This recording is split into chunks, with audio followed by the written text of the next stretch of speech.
It was New Year's Eve, and the streets of New York City were alive with the crackling energy of celebration. Neon lights reflected off frosted windows as crowds bustled through Times Square, their laughter and cheers creating a festive symphony. But far away from the crowded city center, where the wilderness crept in to reclaim its dominion, a sinister tale was about to unfold. Chris, the group's unofficial leader, held the ornate invitation in his hand. Its black envelope was sealed with crimson wax, bearing the emblem of a crescent moon. The text inside was written in elegant gold lettering. "You are cordially invited to the Blackwood Manor Masquerade Ball, New Year's Eve. Festivities begin at 9 p.m. The clock strikes midnight for a night you'll never forget. Address: 613 Blackwood Lane." "Sounds like a movie setup," Jenna had said when Chris first showed it to the group. "Are you sure it's not some prank?" "Who cares?" Ethan had replied, grinning. "Free booze, mysterious mansion. Sounds like the perfect way to start the new year." Mia, the quietest of the group, had hesitated. "But how did we even get these invitations? None of us knows anyone rich enough to throw a party like this." "It's probably some influencer stunt," Chris had said, shrugging. "Look, we're all broke college students and someone's offering us a free New Year's bash. Let's not overthink it." Reluctantly, Sophie and Mia agreed, though an uneasy feeling gnawed at Sophie's gut. She wasn't one to ignore her instincts, but the allure of a mysterious night outweighed her trepidation. They set off just after sunset. The GPS guided them through winding roads that seemed to grow narrower with every mile. Dense trees lined either side, their bare branches clawing at the darkening sky. Soon, the signal disappeared, leaving them to rely on the hand-drawn map included with the invitation. "Great, lost already," Jenna muttered as Chris squinted at the map. "Relax, it's all part of the adventure," Ethan said, kicking his feet up on the dashboard. The van jolted suddenly as they hit a pothole. Sophie let out a yelp, clutching the seatbelt. "Can we not die before we even get there?" she snapped. After what felt like an eternity, the trees parted, revealing a sprawling Gothic mansion. Blackwood Manor stood like a fortress, its towering spires piercing the moonlit sky. Ivy crawled up its stone walls, and flickering lanterns cast long shadows across the gravel driveway. "This is way creepier than I expected," Mia whispered. The group piled out of the van, staring up at the mansion in awe. The double doors creaked open as they approached, as though beckoning them inside. "Welcome," a deep voice greeted. A man in a silver mask stood in the doorway, dressed in a tailored black suit. His presence was unnervingly poised, his eyes glinting behind the mask. "You are our honored guests. Please come in." The ballroom was breathtaking. Crystal chandeliers illuminated the room, casting shimmering reflections across the polished marble floors. Guests in elaborate costumes and ornate masks moved gracefully to the haunting melody of a string quartet. The air was thick with the scent of jasmine and wax candles. "Okay, this is officially insane," Jenna said, her voice tinged with excitement. Sophie remained uneasy. Something about the place felt wrong. She couldn't pinpoint it, but it was as if the mansion itself was alive, watching them. "Let's get some drinks," Ethan suggested, heading toward the lavishly decorated bar. The bartender, a pale woman with icy blue eyes, handed them crystal glasses filled with champagne. "Enjoy the night," she said, her lips curling into a mysterious smile. As they mingled with the other guests, the group noticed peculiarities. "Why won't anyone tell us who invited them?" Mia whispered to Jenna. "It's like they're avoiding the question." "And have you noticed?" Jenna added, lowering her voice. "No one here looks normal. It's like they stepped out of a historical drama." The group decided to explore.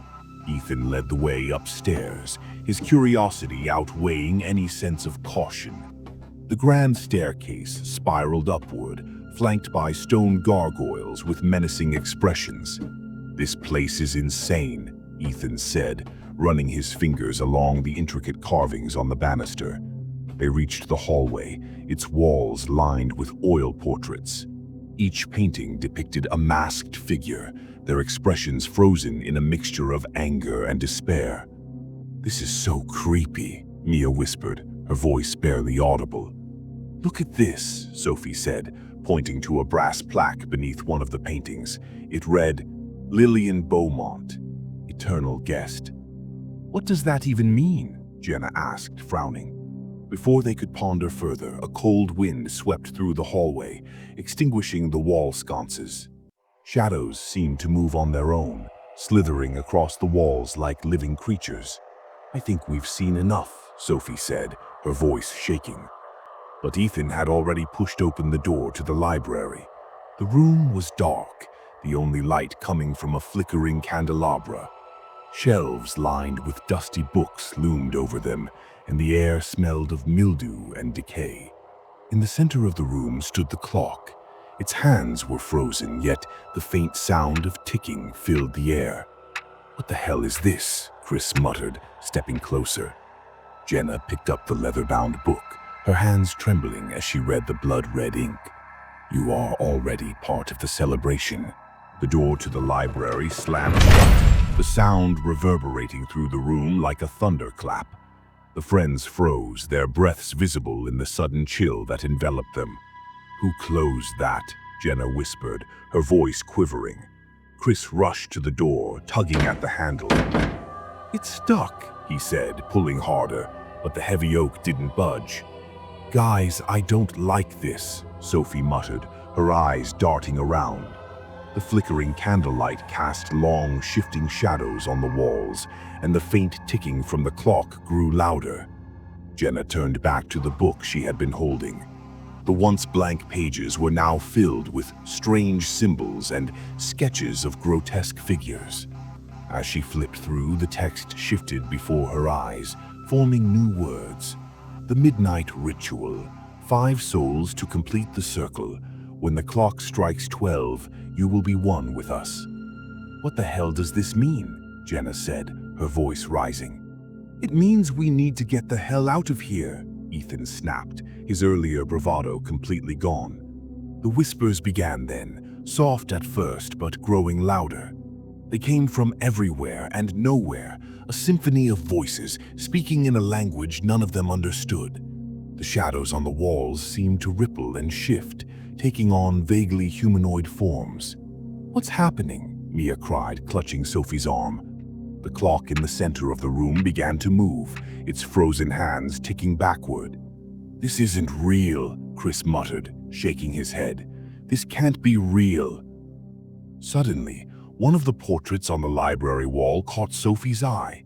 The figure in the painting was changing before their eyes, its mask dissolving to reveal a face that looked disturbingly like Ethan's. "Ethan," Sophie whispered, her voice trembling. "Look." Ethan turned to see his own face staring back at him from the canvas. His painted doppelganger wore an expression of agony, its mouth twisted into a silent scream. "What the?" Ethan stumbled back, tripping over a chair. "This is insane." The whisper stopped abruptly, replaced by a deep, resonant voice that echoed through the room. "You are ours now." The door to the library creaked open on its own, revealing the man in the silver mask standing in the hallway. He tilted his head, his gloved hands clasped behind his back. "You're running out of time," he said, his voice smooth yet chilling. "The clock will strike midnight soon. The choice is yours. Join us willingly or resist." Chris stepped forward, his fists clenched. "What the hell do you want from us?" The man chuckled, the sound cold and hollow. "It's not about what we want. It's about what was promised. Blackwood Manor requires new guests every New Year's Eve to keep the cycle alive." "What cycle?" Jenna demanded. The man gestured toward the clock. "When midnight strikes, your souls will join the others who came before you. You'll become eternal guests of the manor, bound to its walls and halls forever.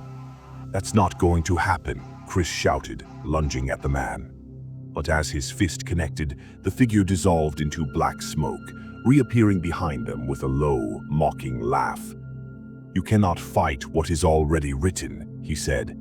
Panicking, the group bolted out of the library and down the stairs. The grand ballroom was empty now, the chandeliers dimmed. The music had stopped, replaced by the sound of distant screams and wails. "The front door!" Mia cried, running toward it. But when they tried to open it, the handle wouldn't budge. The windows were bricked up, and the air grew heavier, suffocating them. "We're trapped," Jenna whispered, tears streaming down her face. "No," Ethan shouted. "There's got to be another way." He led them toward the kitchen where a back door seemed to offer hope. They burst through it, only to find themselves back in the ballroom. "It's a loop," Sophie realized, her voice trembling. "We can't escape." The clock in the library struck 11:59. The echoes of the chime reverberated through the mansion as shadows began to rise from the floors. They formed into humanoid figures, their eyes glowing red and their mouths opening in soundless screams. "Stick together," Chris shouted, grabbing Mia's hand. The shadows advanced, their movements slow but deliberate. The man in the silver mask appeared once more, now standing atop the grand staircase. "The clock strikes midnight," he said, his voice filled with malice. "And your time is up." The friends fought desperately, throwing anything they could find at the shadowy figures. But their efforts were futile. One by one, the figures reached for them, their cold, claw-like hands dragging them into the darkness. Sophie was the last to fall. As the shadow enveloped her, she caught a glimpse of the clock. Its hands struck 12, and the mansion erupted in eerie applause. The ballroom was alive again, filled with masked guests who clapped and laughed as the man in the silver mask raised a glass. "Another year, another celebration," he said, his voice echoing. "To our new eternal guests, welcome to Blackwood Manor." The portraits on the walls now included 5 new faces, their expressions frozen in terror. Far away on a winding road leading to the manor, a black envelope was being delivered to another unsuspecting group of friends.